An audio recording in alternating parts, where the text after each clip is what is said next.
Hi, I'm Hannah Kentridge. I graduated from Pembroke last summer, and if all goes back to normal, I will be back at Pembroke in October to do my MPhil in Japanese studies. Before I started my undergrad at Oxford, I taught myself Japanese as a hobby when I was a teenager. So from the age of 13 to 18 I was teaching myself using the internet and I don't know, a few textbooks and things, and got myself to a level where I could do the second highest level of the Japanese language proficiency test. So today, seeing as we're all stuck at home, I thought that I would give a quick guide to how you can begin to teach yourself a new language from scratch by yourself at home using Japanese as an example. So when you're starting a new language completely from zero, from scratch, I would recommend starting by just exposing yourself to the language, watching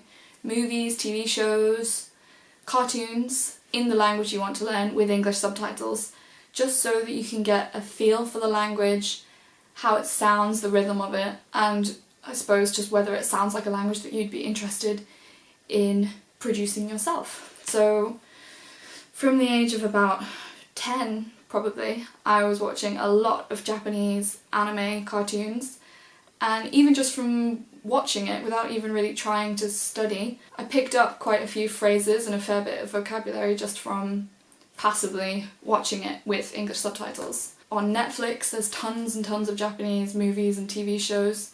There's now all of the Studio Ghibli animated movies up there, which are lovely. So I would recommend starting just by watching some movies and getting a feel for the language. Next, I would suggest going and learning some very, very basic phrases. Hello, konnichiwa, sayonara, goodbye, o genki desu ka, how are you? You know, just the absolute basics. There's plenty of phrase book style lists you can find online.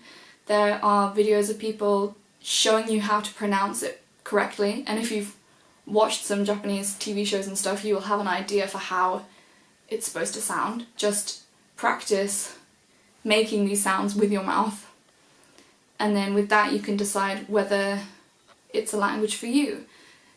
Do you like how it sounds? Does it feel good to make these sounds with your own mouth, you know?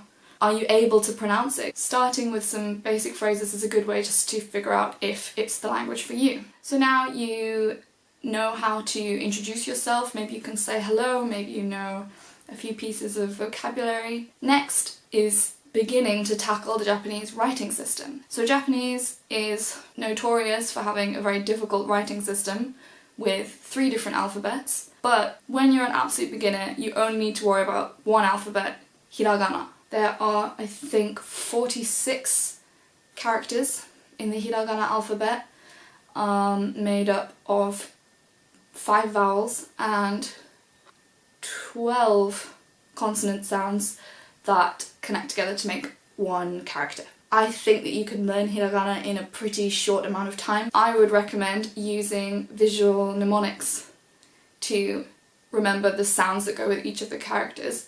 So for example, the character ki looks like a key. The character to looks like a toe with a thing in it, I suppose. I think it is really important to learn the hiragana alphabet fairly early on in your Japanese studies because it helps you to understand the sounds which make up words in Japanese. So now you know some basic phrases, you can read and write hiragana at least to a fairly basic level, and you're watching more Japanese movies, you're exposing yourself to the culture and the language as much as you possibly can. Now I would recommend starting to learn some Japanese grammar. Japanese grammar is fairly different to grammar of European languages if that's what you're used to, but it's very logical. If you have a grammatical rule, that rule will not change. So once you've learned the rules, it's fairly simple. Go into it with an open mind because it might be kind of different to how you're used to languages working, but once you've learned the basics, then you've got it. It is entirely possible to learn Japanese without using textbooks because there's so many free resources online. You have to dig a little bit, but honestly if you just Google how to make a sentence in Japanese, there is tons of stuff that comes up that's really, really helpful. So now you've got your hiragana some basic grammar, you know some vocabulary, now you're able to create sentences in Japanese. Perhaps very basic ones, but you know what you can do with basic sentences. You can post them on the internet. It might not be for everyone, but I found that using Twitter was a really great way to practice my Japanese, because you can post sort of non sequiturs. You don't have to write anything long. Say you've just learned how to say I am eating an apple. Ringo wo tabeteimasu. You've learned how to say I'm eating an apple, and you want to show that off. You can just post that on Twitter. You know, we're all stuck at home and you're not going to be able to find a language exchange partner in your house.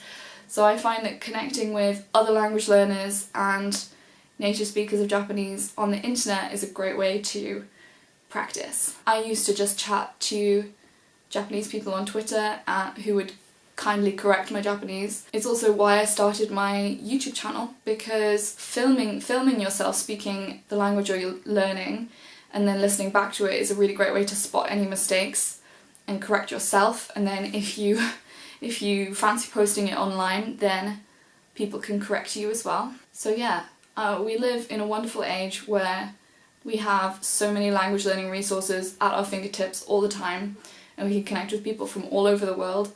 So I really recommend using this time stuck at home to start a new skill, learning a new language, whether it's Japanese or something else. You can do it from your home. So yeah, thank you for watching. I hope that your language learning goes well, and I hope that everybody is staying happy and safe in this crazy time. Bye!